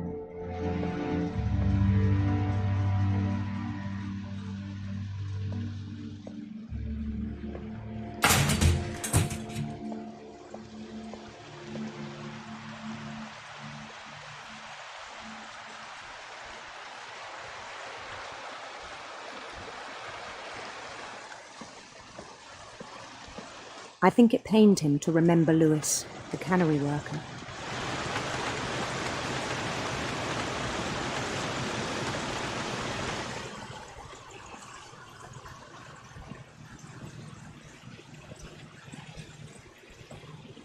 He began to despise the man with a royal contempt.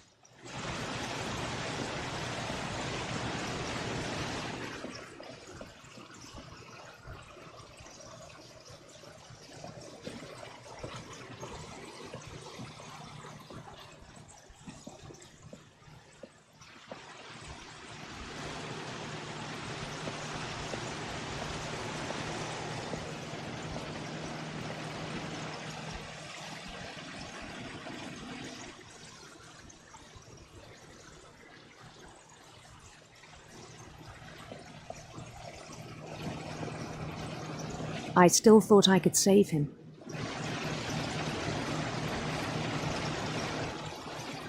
Even after he said he was being crowned king over all the lands of wonder.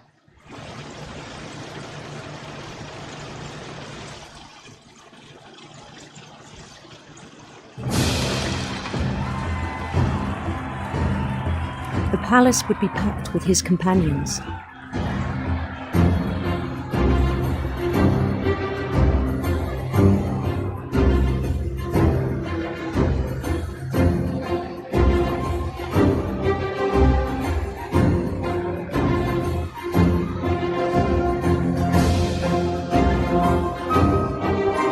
Including the wise Calico had insisted on advising him.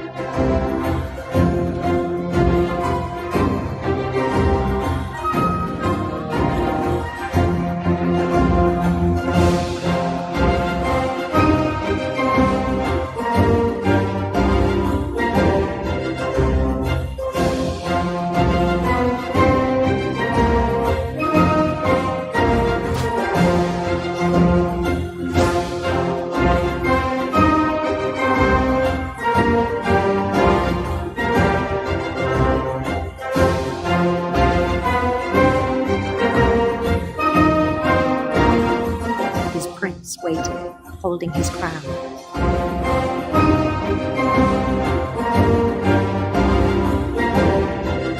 There was only one thing left to do.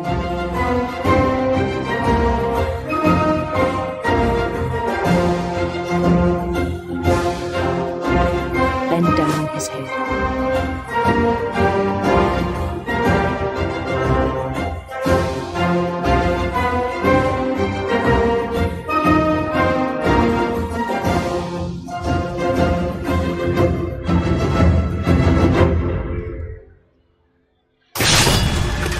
rest, I think you know. Mrs. Finch, your son was a kind man who will be missed by all of us who knew him.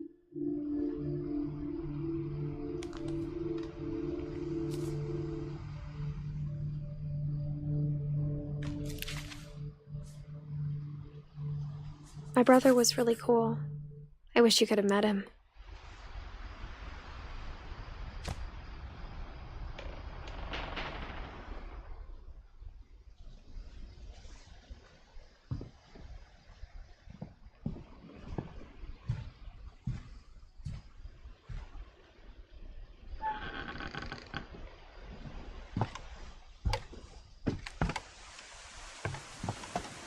On the way back from Lewis's funeral, my mom told me to start packing. She waited until the day before we left to tell Edie. I'm not sure if she wanted to make it easier or harder.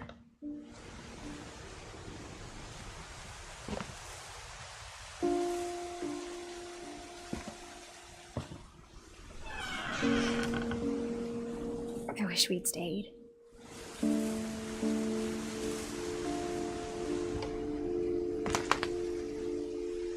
But I understand why we left.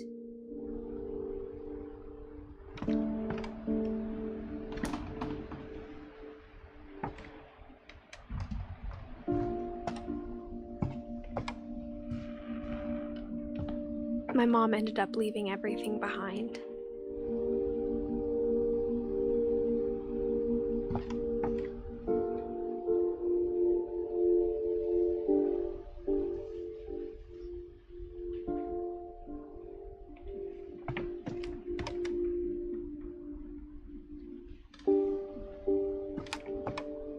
What happened that night had been coming for a long time.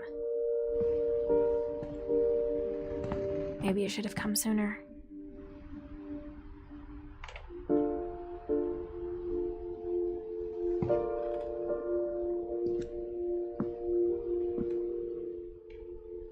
But it had to end one way or another. All that's left now is to tell you about that last night.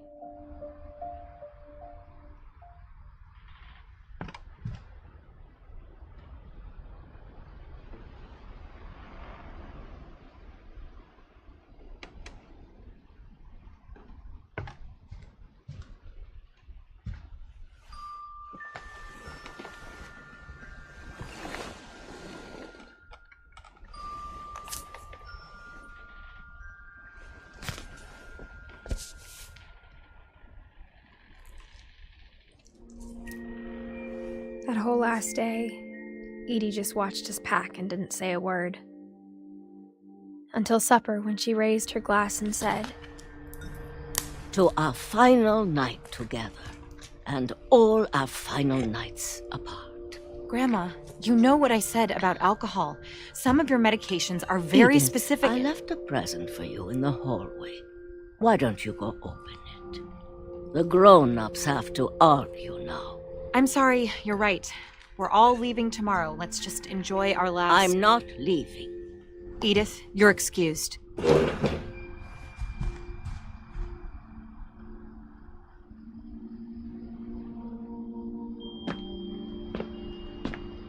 The power had been shut off that morning, but Edie always had plenty of candles. When my mom sealed the library, I don't think she knew about the other entrance.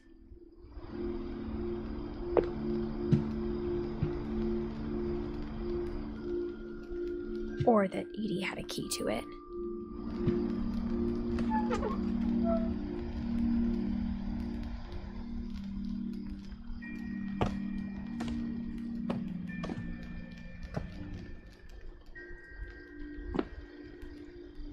That thing you're afraid of isn't going to end when you leave the house.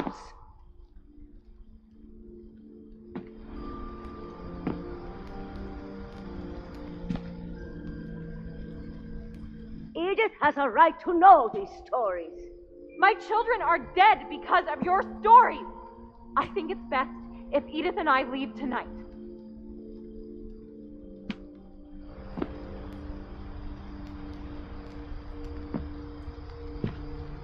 We'll have the nursing home send a van for you in the morning. Okay?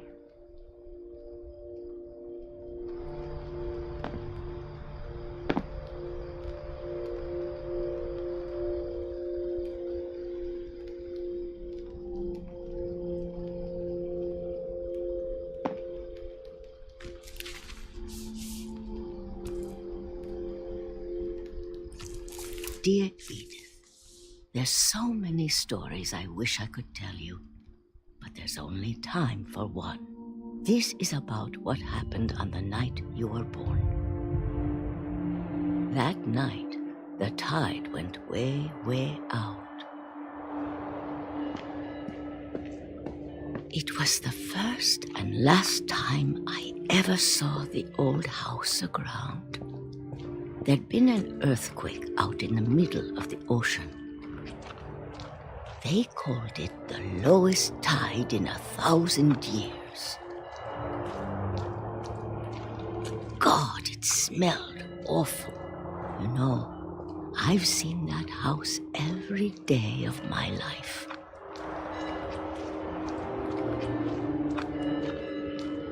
But I never thought I'd go back to it. When the fog rolled in, I lost my way.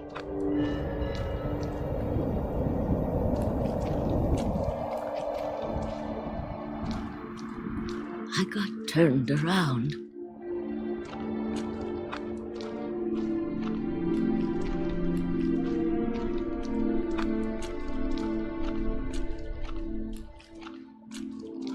I started seeing things.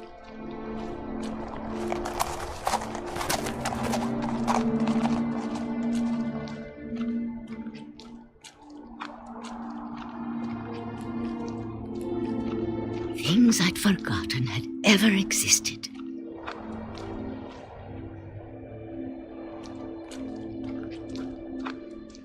But when I saw them, they felt like old friends.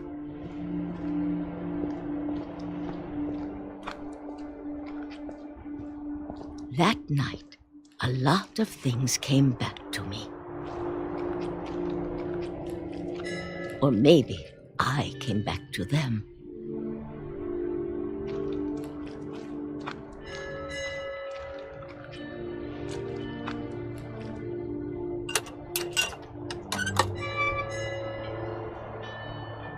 Things I can't explain, but that I need you to try and... Edith, what are you doing in here?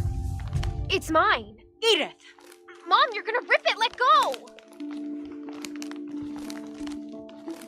I kicked and screamed, but Mom dragged me to the car. I never saw Great-Grandma Edie again. The next morning, the van came to pick her up, but she was already gone. After that, we moved around a lot.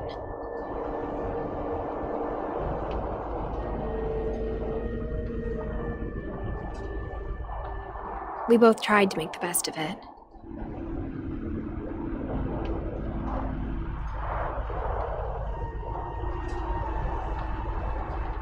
A few years went by.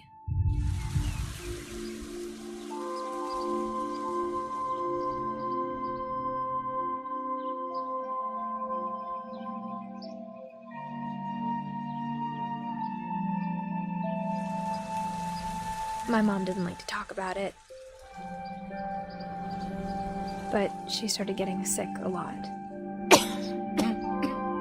The rest happened pretty quickly. She got better for a while, and then she didn't.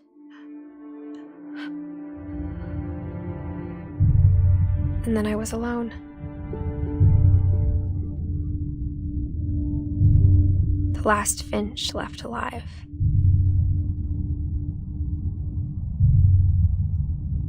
Until I found out about you. I'm still not sure what to tell you about all this. If we lived forever, maybe we'd have time to understand things. But as it is, I think the best we can do is try to open our eyes. and appreciate how strange and brief all of this is.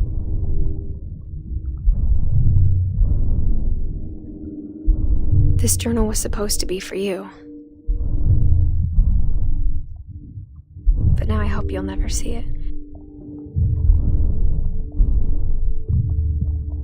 I just want to meet you and tell you all these stories myself. But I guess if you're reading this now, things didn't work out that way.